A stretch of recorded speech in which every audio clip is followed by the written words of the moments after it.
Hello. Welcome to the project Freedom and AI.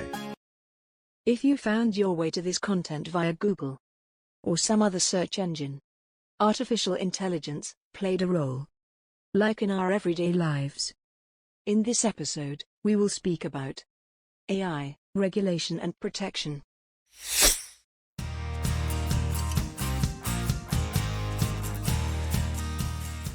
We don't know still how AI can impact our freedoms and rights, not only in the digital world, but also in the offline area. Because although AI has a long history, we are still discovering its impact on our lives and our activities. AI is used to create these malicious pieces of content, and as such, it can be used for good and bad purposes. It is a neutral tool. To frame it that way. However, certain malicious information can be inserted into the very existence of artificial intelligence, meaning that the data that a particular AI-based system is fed on can be distorted, can be biased, etc. The majority of times, it is unintentional. However, it still amplifies the existing biases or leads to other unintended consequences. We as users certainly have a right to know what is happening with our data, and we have a right to know why certain things are recommended to us. But these are rights, and rights have to be implemented on a societal level, on a governmental level. So I think this is also something that regulators and public authorities have to take into their hands. Ultimate guarantor of human rights protection is states. Those are state institutions who signed up international human rights treaties, guarantee and should protect human rights. So that's number one, and we need to start with that.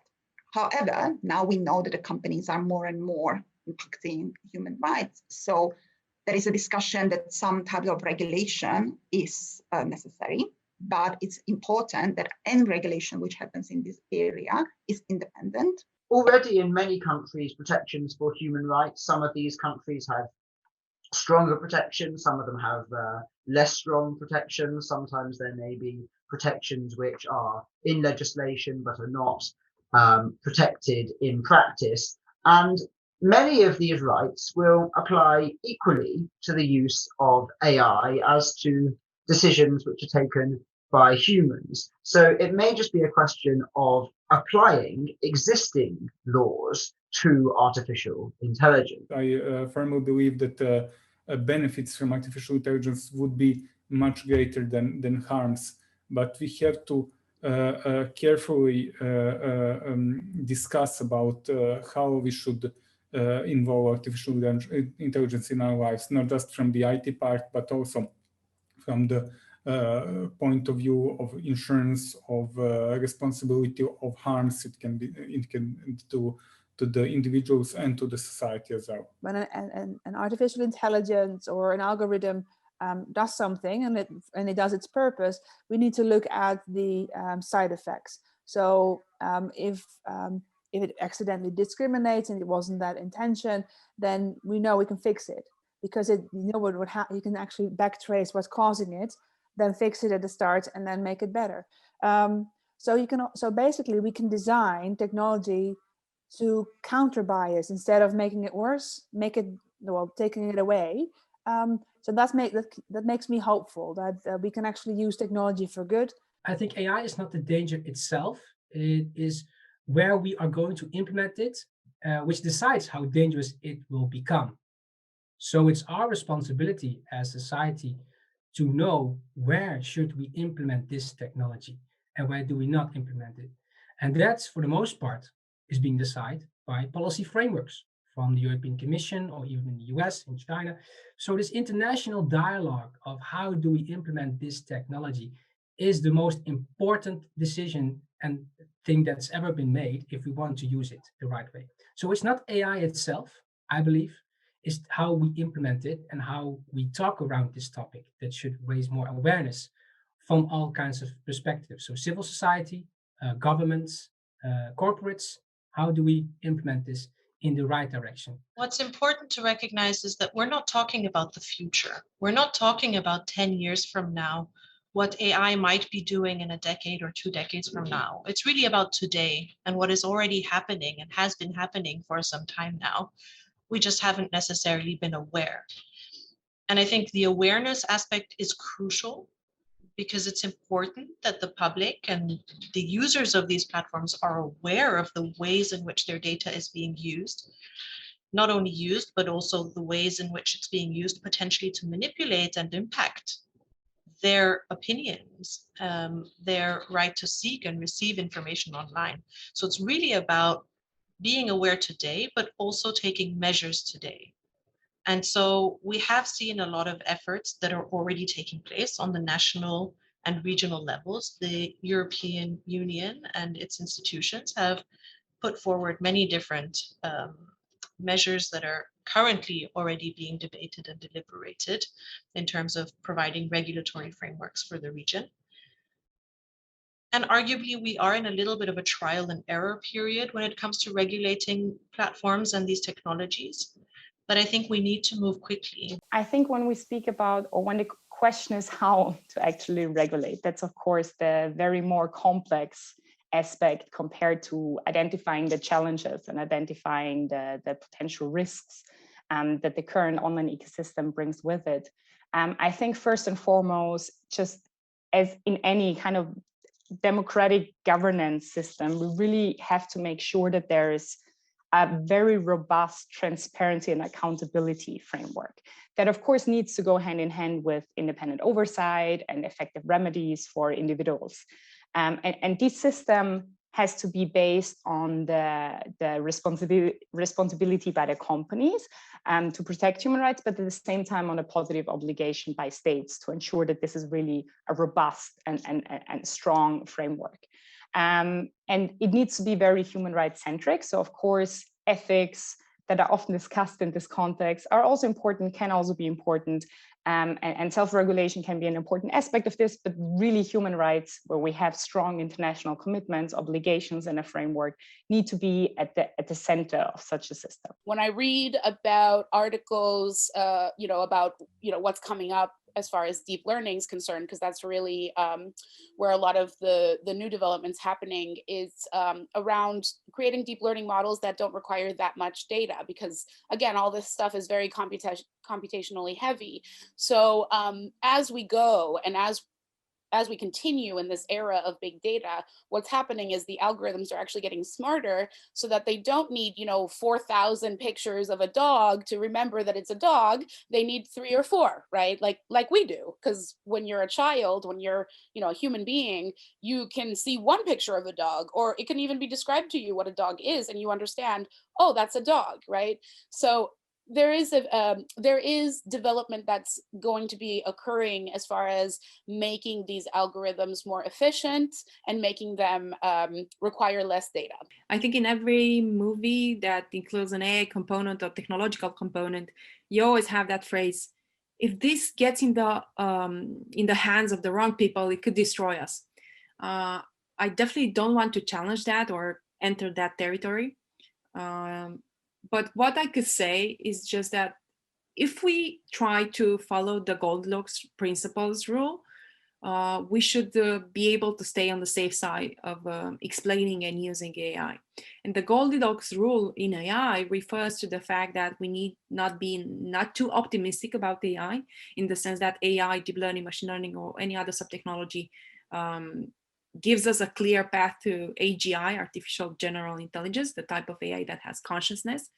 We need not be either too pessimistic, in the sense that the AI winter is coming. All the projects with AI will be frozen because AI doesn't really do anything. There are, particularly in the future, as AI becomes used even more, and as we delegate more and more decisions to AI, and if the AI is acting increasingly independently of humans, then it can be difficult, I think, in some scenarios to adequately protect human rights and ensure that there is at least the same level of protection as if humans were taking those decisions. It may be that in the future we need to have different standards for AI because AI can be more intelligent than humans. It can take decisions in ways which are more perfect than human decision making. And in those scenarios, we may want to have a higher standard for the AI. And as yet, the law doesn't provide for that because laws only govern what humans do. They don't govern what non-humans do. Even things like companies, those are still essentially operated by humans. I think a big development that's going to be coming up in the next decade is really development around how algorithms are, debiasing themselves, right? How are they becoming more ethical, and how are they accounting for an inclusive population? So inclusion, transparency, thought leadership, these are all things that we desperately need people to get involved in this capacity. We can all make privacy conscious choices, and we can also all be involved in activism and supporting campaigns. So for example, in EDRI right now, we're part of a Reclaim Your Face campaign to get biometric mass surveillance banned in the EU. And we're going to have a legal initiative where we need 1 million people to sign it. So absolutely, people can take actions like that and support civil society and get involved in these campaigns where everybody's voice can make a difference. The verse always in human rights is to close the eyes and just look away and use the argument that it doesn't concern me as a person.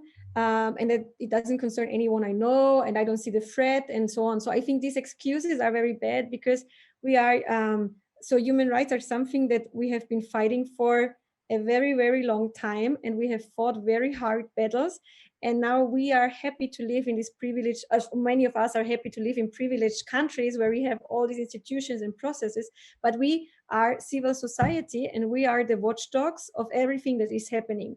It's really important to have the conversation, to bring in all the different perspectives and expertise, and to really identify safeguards based on the international human rights system that we have, and that states also are bound by. So we have this framework, the system, and we need to make sure that online we also, all of us, can enjoy the freedom of opinion, the freedom of expression, and those really being kind of like this gatekeeping rights to all of the other human rights. So it's very linked, of course, also to many other things as assemblies or elections and all these other rights, which are based on really being able to access and share and impart information.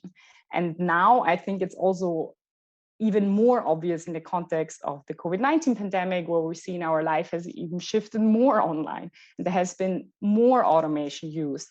So it really becomes more prevalent, and the discussion becomes more prevalent, which is important and is a good thing. So now is really the time to take this next step and find the necessary regulatory approaches to ensure that the system and the frameworks are in place, and that the human rights that we do have and that states have an obligation to protect and to fulfill, that we as individuals can also do so in the online context. Challenge is that the technology at the moment, and probably will continue to move faster than regulation is moving on this issue. So it isn't easy. There's no one fix, but I think what's really important is that the states make sure that they work together, that we approach this in a multi-stakeholder, but also multinational approach, because any single country will not be able to solve this problem alone. On the contrary, it can also endanger the sheer global nature of the internet as we have it now.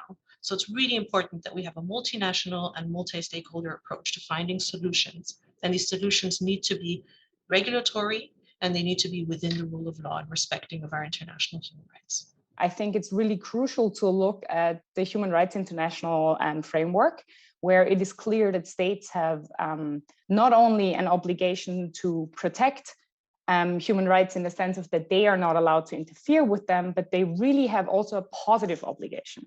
And this positive obligation means that they need to fulfill human rights. They need to ensure that there is this environment where individuals can really enjoy and exercise their rights to the fullest extent possible. At the same time, however, something I really want to mention here is that companies and private actors also have responsibilities. There are the UN guiding principles on business and human rights that state very clearly that companies also have the responsibility to respect human rights. And I think that's very important in the context of the online ecosystem, because as we have discussed already, there are only a handful, basically, or really a few very, very dominant and very powerful actors that act as gatekeepers to information. So with this power, there of course also comes an additional responsibility. At the same time, however, we have seen that the way these companies and private actors, internet intermediaries, currently shape the informational ecosystem and landscape on the one hand side, but kind of self-regulate themselves, decide upon the rules and policies that kind of like shape this online ecosystem, and how they enforce their own rules is very limited to their own kind of like setup and liking. So it has kind of proven insufficient to leave this human rights protection really to those companies.